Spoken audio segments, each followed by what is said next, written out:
It's being called the most ambitious plan in U.S. history to eliminate auto emissions. Today marks a historic win for public health, for the environment, and for the future of our country. The Environmental Protection Agency is requiring automakers to reduce emissions by over 7 billion metric tons to push the car industry to produce more electric vehicles, with the goal of 2 out of 3 new car purchases being EVs in just 8 years. The White House backed off an even harder earlier push toward electric vehicles because of its unpopularity in an election year.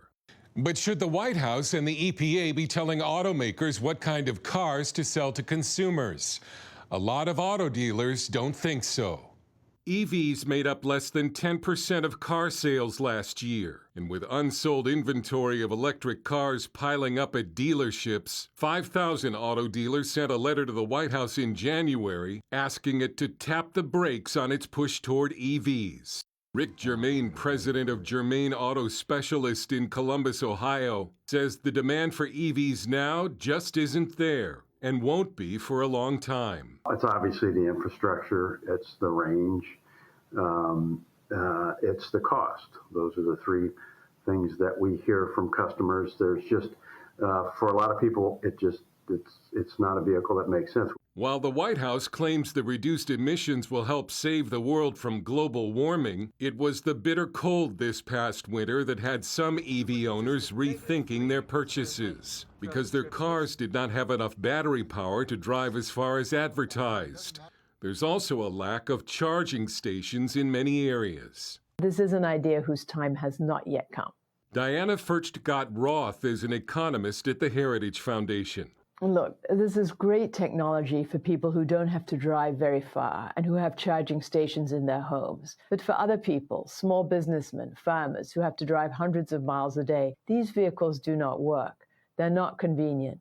They're more costly. An F-150 Lightning pickup truck costs $26,000 more than the gasoline version. People can't afford those.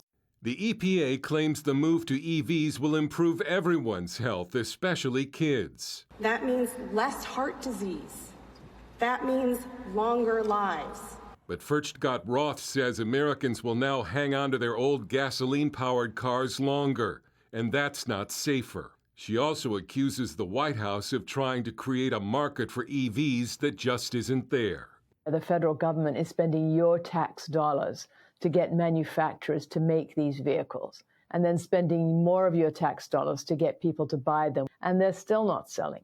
Germain says the market should decide. Instead of trying to force a certain sort of technology on customers that may not be ready for it. Dale Hurd, CBN News.